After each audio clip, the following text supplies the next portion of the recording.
নমস্কার বন্ধুরা, আজ আবারও নিয়ে এসেছি আরেকটি নতুন রেসিপি। সুজাতা রান্নাঘরে সবাইকে স্বাগতম। আজ আমি আপনাদের করে দেখাবো ঢ্যাঁড়সের ভাপা, আর এটা লাউ পাতায় মোড়া। আর এটা না খুব তাড়াতাড়ি হয়, আর যখন খুব ঝটপট কিছু করে খেতে ইচ্ছে করবে খুব অল্প সময়ের মধ্যে, খুব কোনো রকম খাটুনি ছাড়াই, তখন এরকম একটা রেসিপি আপনারা বানিয়ে নিতে পারেন। ঢ্যাঁড়সের ভাপা কিন্তু খেতে দুর্দান্ত লাগে, আপনারা একবার বানিয়ে দেখতেই পারেন। আর আমার পুরো ভিডিওটা দেখবেন। তো এর জন্য ঢ্যাঁড়সটাকে ভালোভাবে ধুয়ে ছোটো ছোটো টুকরো করে কেটে নিয়েছি। আর এখানে মশলা হিসাবে নিয়েছি 1 চামচ সাদা তিল, 1 চামচ পোস্ত, আর 1 চামচ সর্ষে, আর 2টো কাঁচা লঙ্কা। আর নেব আমি এখানে 1 চামচ পরিমাণ নারকেল। এবার সব কিছুকে ভালোভাবে একটা মিহি পেস্ট বানিয়ে নেব। আর নিয়েছি পেঁয়াজ কুচি। এবার একটা বাটির মধ্যে নিয়ে নিয়েছি 1 চামচ পরিমাণ টক দই। আর ওর মধ্যে যে বেটে রাখা মশলা সেটা দিয়ে দেবো। আর ওর মধ্যে দিয়ে দেবো পরিমাণ মতো একটু চিনি, আর একটু হলুদের গুঁড়ো, আর ওতে অ্যাড করব পরিমাণ মতো একটু নুন, আর দেব সর্ষের তেল। সর্ষের তেল আমি এখানে 3 চামচ পরিমাণে দিয়েছি। আর দেব একটা কাঁচা লঙ্কা, আর ওই যে কুচিয়ে রেখেছিলাম যে পেঁয়াজটা সেটা ওর মধ্যে দিয়ে দেব।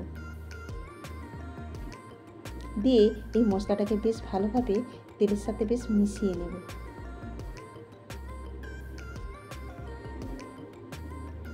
ভালোভাবে মেশানো হয়ে গেছে।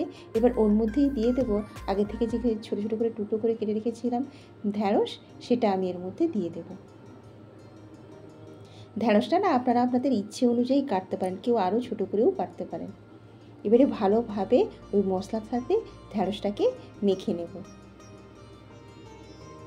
ঢ্যাঁড়সটা আমার মাখানো হয়ে গেছে। এবারে আমি নিয়ে নেব 3-4টে লাউ পাতা। আমি এখানে 3টে লাউ পাতা নিয়েছি, আপনারা আপনাদের ইচ্ছে অনুযায়ী নেবেন। লাউ পাতাটাকে কিন্তু আমি খুব ভালোভাবে আগে ধুয়ে নিয়েছি, ধুয়ে পরিষ্কার করে ওই জলটাকে একটু ঝরিয়ে রেখেছিলাম। তারপরে ওর মধ্যে আগে থেকে যে মেখে রেখেছিলাম ঢ্যাঁড়সটা ওর মধ্যে দিয়ে দেব। সব কিছুকে বেশ ভালোভাবে দিয়ে এবার লাউ পাতাটাকে একটু মুড়িয়ে নেব।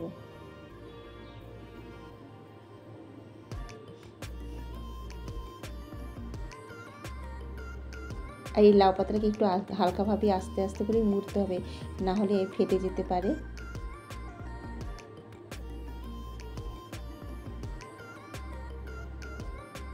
এইভাবে আমি আস্তে আস্তে করে লাউ পাতাটাকে মুড়িয়ে নেব।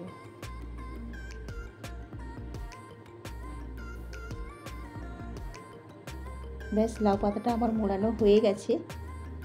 এবার গ্যাসের উপরে একটা কড়াই বসিয়ে দিয়েছি, তার মধ্যে ওই দিয়ে দেবো লাউ পাতা মোড়া ঢ্যাঁড়সটা দিয়ে এবার কিছুক্ষণ ঢাকা দিয়ে রেখে দেব। এবার এর মধ্যে ঢেকে রেখে দেব।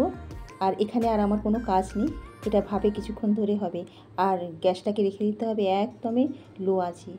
তারপরে খানিকক্ষণ পরে ফিরে এলাম। এবার আমি ঢাকনাটা খুলে দেখব। দেখুন লাউ পাতাটা একটু নরম হয়ে গেছে, আর এক পাশে একটু বেশ রসটা শুকনো হতে শুরু করেছে। এবার আমি আস্তে আস্তে করে ওটাকে উল্টে দেব।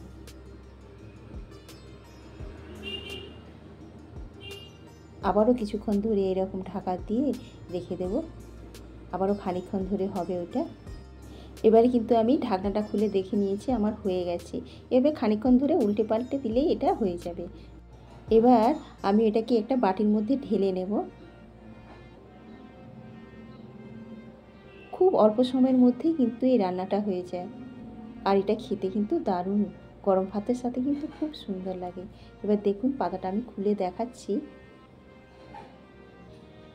7-8 মিনিটের মতো মাত্র সময় লেগেছে। দেখুন রান্নাটা কিন্তু আমার হয়ে গেছে। খুব অল্প সময়ের মধ্যে একটা এরকম রেসিপি আপনারা ঝটফট কিন্তু বাড়িতে বানিয়ে নিতে পারেন। আশা করছি আপনাদের ভালো লাগবে।